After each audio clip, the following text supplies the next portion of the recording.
আপনি কি কখনো ভেবে দেখেছেন যে কেন কিছু মানুষ হঠাৎ করেই আধ্যাত্মিকতার পথে চলে যায়?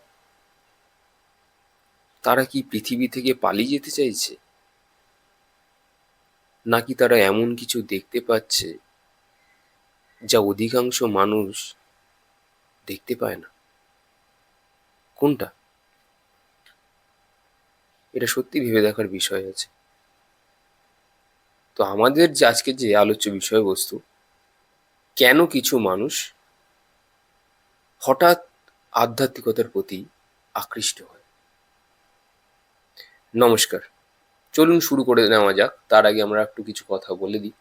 যারা অ্যাস্ট্রোলজিক্যাল কনসালটেশন বা গাইডেন্স নিতে চান, বা যারা অ্যাস্ট্রোলজি শিখতে চান, বা যারা মেডিটেশন টেকনিক বা গাইডেন্স নিতে চান, তারাও চ্যানেলের দেওয়া ডিসক্রিপশন নাম্বারে যোগাযোগ করতে পারে।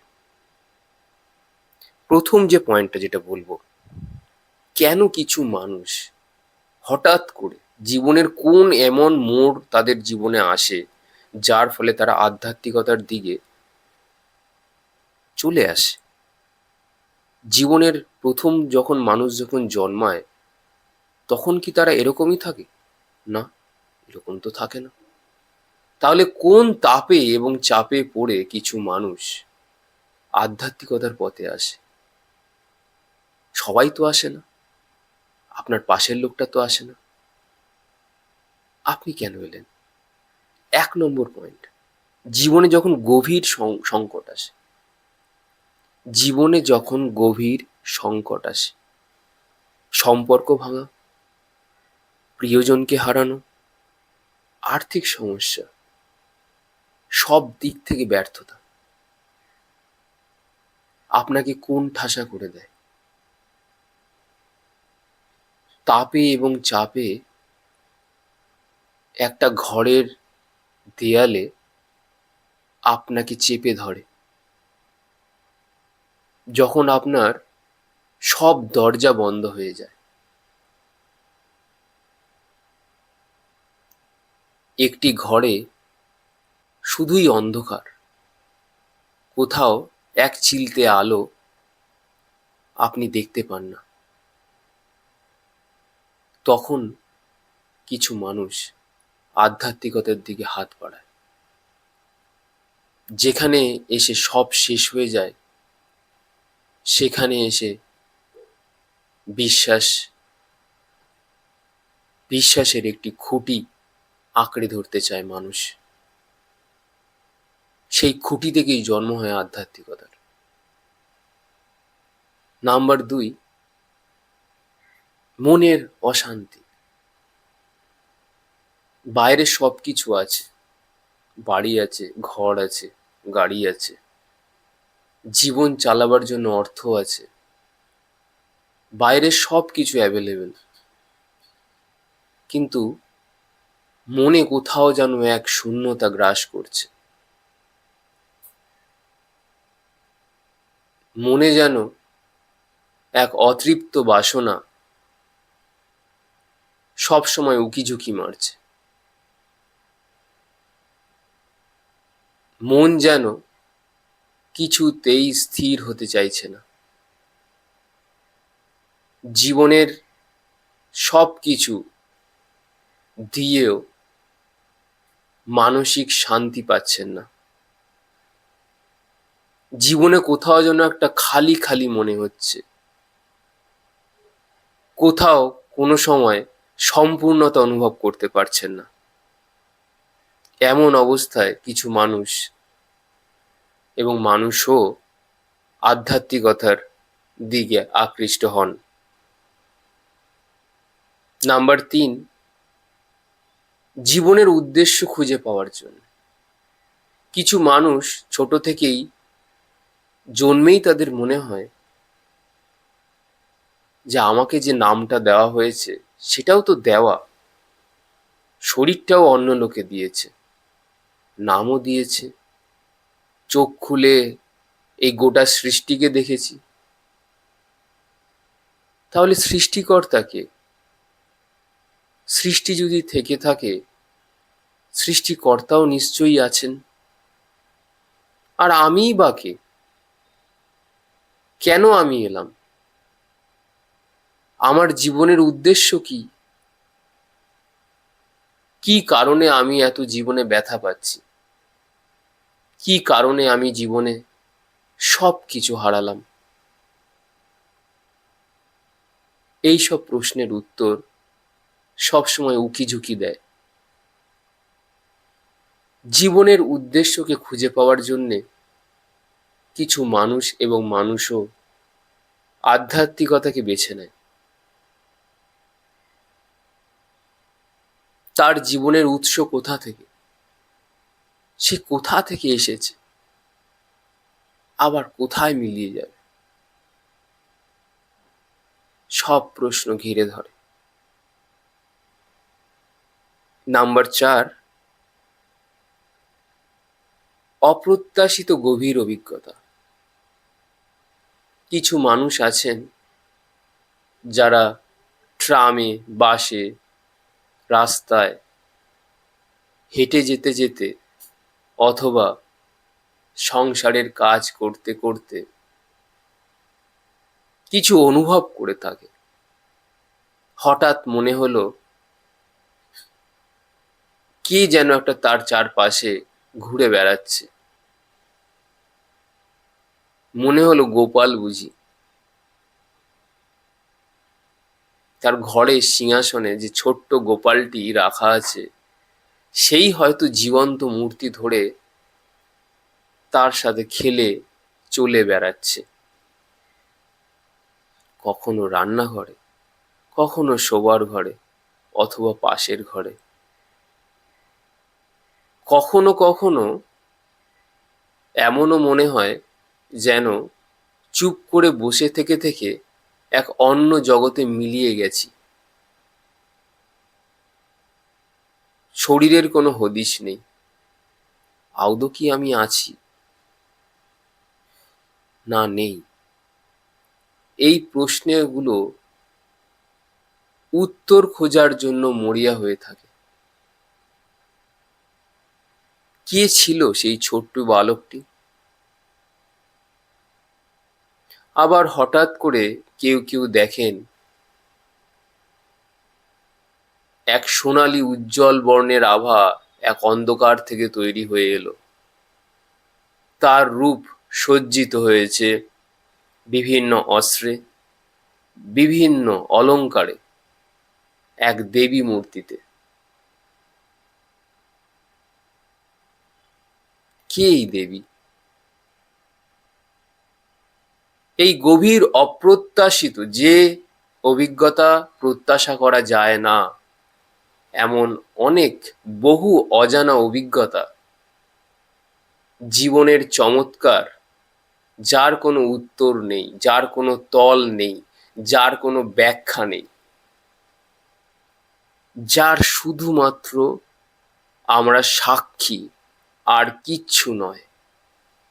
সেই রূপ অপ্রত্যাশিত গভীর অভিজ্ঞতা থেকেও আধ্যাত্মিকতার জন্ম নেয়। নাম্বার 5, বয়স ও পরিপক্কতা। মানুষ যত সামনের দিকে এগিয়ে যায়, 30 পেরোলো, 35 পেরোলো, 40-এ যখন এলো, তখন তাদের বয়সের পরিপক্কতা এবং তাদের সমাজের থেকে নেওয়া তাপ থেকে যে শিক্ষা তাদেরকে আধ্যাত্মিকতার পথে আকৃষ্ট করে। তারা এটা ভাবতে শুরু করে, আমাদের এই যাত্রাটা হয়তো আরো আগে হলে বোধহয় আরো ভালো হতো। জীবনের অনেক মূল্যবান সময় বেঁচে যেত। হয়তো অনেক ভুল সিদ্ধান্ত থেকে বেঁচে যেতাম। হয়তো আরো সুন্দরভাবে, রঙিনভাবে জীবনটাকে হয়তো বাঁচতে পারতাম। এগুলো তখনই মনে হবে যখন একটা বয়সের পরিপক্কতা আসবে। কিছু কিছু মানুষ এমনও আছে যারা ছোট থেকেই পরিপক্ক, বয়সে ছোট হলেও তাদের মধ্যে ঈশ্বর হয়তো জ্ঞান দিয়েছেন এমন কিছু যা সবাই দেখতে পান না। আবার কিছু মানুষ বয়সের ভারে এসে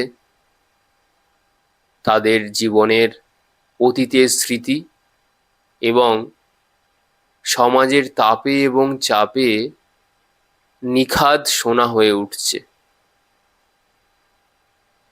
একদম 24 ক্যারেট গোল্ড। যত বয়স বাড়ছে ততই সোনার মতো চমকাচ্ছে।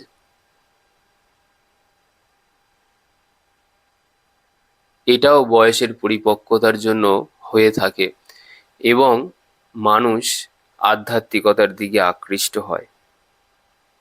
নাম্বার 6, সৎসঙ্গ এবং অনুপ্রেরণা। কিছু মানুষ তার জীবনে যদি সৎসঙ্গ পায়, যেমন ভাব হয় তেমন লাভ পায়। যে মানুষ অত্যন্ত আধ্যাত্মিক, তার জীবনে অটোমেটিক সমস্ত বন্ধু বান্ধব এমন আসে যাদের প্রচুর জ্ঞান আছে আধ্যাত্মিকতায়। এটা হলো তাদের সৎসঙ্গ। তারা সেখান থেকেও শেখেন, আবার অন্য মানুষও তাদের থেকে শেখেন। এভাবেই সৎসঙ্গ এবং অনুপ্রেরণার জোরেও বহু মানুষ আধ্যাত্মিকতার কাছে আকৃষ্ট হয়। নাম্বার 7, ভোগ বিলাসে যখন মানুষ আর তৃপ্ত না হয়। এরকম বহু মানুষ আছেন যারা বলেন যে অনেক ভোগ করেছি, অনেক হলো, অনেক বিলাসিতাও পেয়েছি, সেখানে আর বিশেষ মন লাগছে না। ঈশ্বরের পায়ে চরণে চলে যেতে ইচ্ছে করছে, হারিয়ে যেতে ইচ্ছে করছে তার মধ্যে।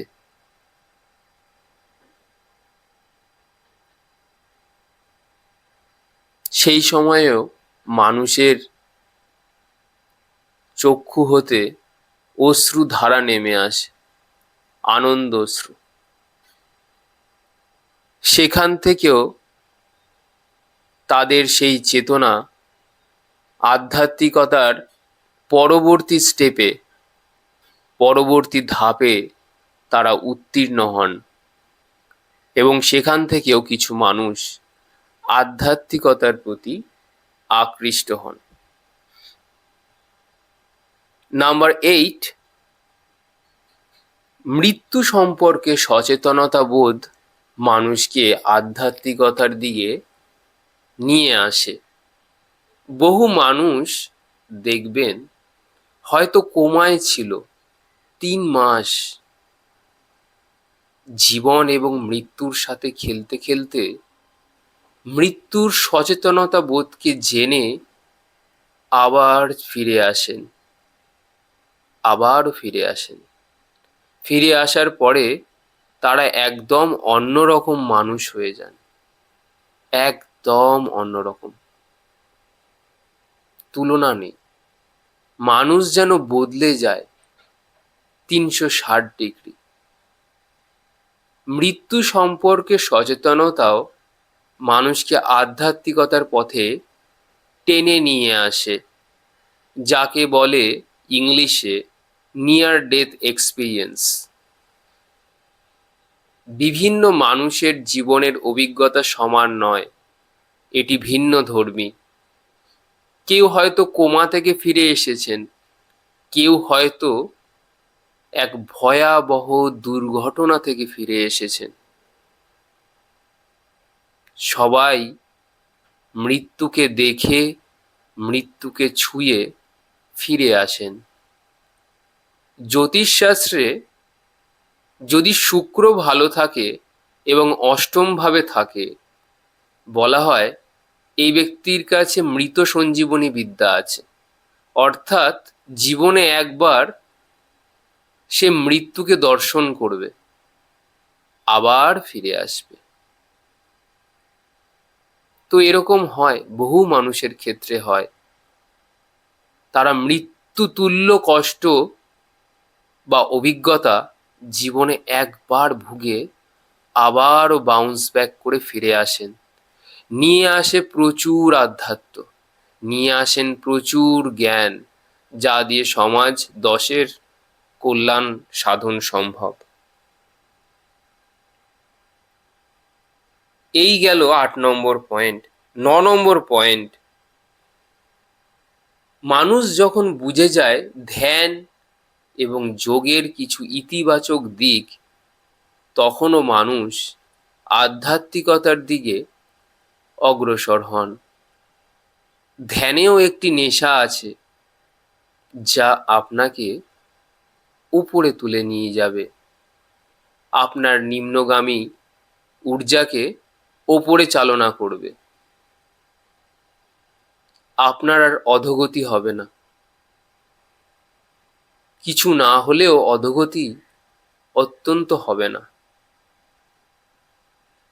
অন্তত আপনার এই নেশা আপনাকে জীবন দর্শনের এক সঠিক মার্গ খুঁজে দেয়। এটিও একটা প্রধান কারণ যোগ এবং ধ্যান, যা আধ্যাত্মিকতার দিকে মানুষকে অগ্রসর করে। নাম্বার 10, আত্মপরিবর্তনের ইচ্ছে। কিছু মানুষ তার জীবনে ধৈর্যশীল ছিলেন না, রাগ করেছিলেন, অহংকার করেছিলেন, ভয় ছিল, আসক্তি ছিল। হঠাৎ একটা বয়সের পর গিয়ে তার মনে হলো অনেক তো হলো, অনেক হলো, অনেক রাগ করেছি, অনেক খারাপভাবে জীবনযাপন করেছি, অনেক হিংসে করেছি, অনেক অহংকার করেছি, ভয় পেয়েছি, আসক্তিতে আসক্ত থেকেছি। এই সংস্কারগুলোকে পরিবর্তনের জন্য জীবনের শেষ কটা দিন যতদিন বাঁচব নয় ত্যাগ করলাম। এই ত্যাগের ইচ্ছে অনেক সময় আত্মপরিবর্তনের ইচ্ছের সমান হয়, যা মানুষকে আধ্যাত্মিকতার দিকে অগ্রসর করে নিয়ে যায়। নাম্বার 11, কষ্ট থেকে মুক্তির পথে যাওয়ার চেষ্টা বা মুক্তির পথ খোঁজা। কিছু মানুষ আছেন যারা জীবনে প্রচুর কষ্ট সহ্য করছেন, প্রতিনিয়ত করছেন, একটু ভালো থাকার জন্য, একটু শান্তিতে বাঁচার জন্য। সেই মুক্তির পথ, সেই আলোকে ধরার জন্যে তারা আধ্যাত্মিকতার প্রতি আকৃষ্ট হন। কখনো মন্দিরে গিয়ে বসে থাকেন, আবার কখনো কোনো গাছের তলায় চোখ বন্ধ করে বসে থাকেন, আবার কখনো একাই বেরিয়ে পড়েন প্রকৃতির মাঝে, ফুল কুড়োতে, ফুল দেখতে, গাছপালা দেখতে, পশু পাখিকে দেখতে। প্রকৃতির সাথে ধরা দিতে চায় তারা। তো কষ্ট থেকে মুক্তির পথ খোঁজাও মানুষকে আধ্যাত্মিকতার দিকে নিয়ে যায়। 12 নম্বর পয়েন্ট, 12 নম্বর কথা বললে আমার মনে পড়ে গেল মুক্তির ঘর, মুক্তির প্রতীক, মোক্ষ। অ্যাস্ট্রোলজিতে 12 নম্বর ঘরটা খুব সিগনিফিকেন্ট একটা ঘর, খুব রহস্যময়, প্রচুর জ্ঞান আছে। মীন রাশি, গুরুদেব বৃহস্পতি রুল করেন। এক জ্ঞানের অতল সাগর। তো 12 নম্বর পয়েন্ট হচ্ছে কৌতূহল। এই কৌতূহল থেকেও মানুষ আধ্যাত্মিকতার স্বাদ পান।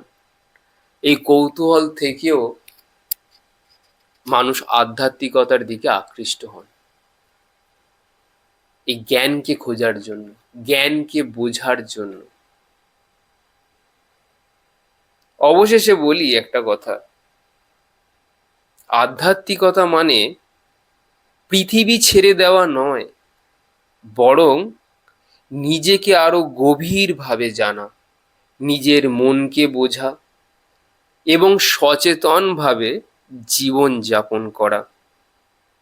হয়তো আপনার আধ্যাত্মিক যাত্রাও শুরু হবে শুধুমাত্র একটা প্রশ্ন দিয়ে, আমি আসলে কে? কে আমি? ধন্যবাদ।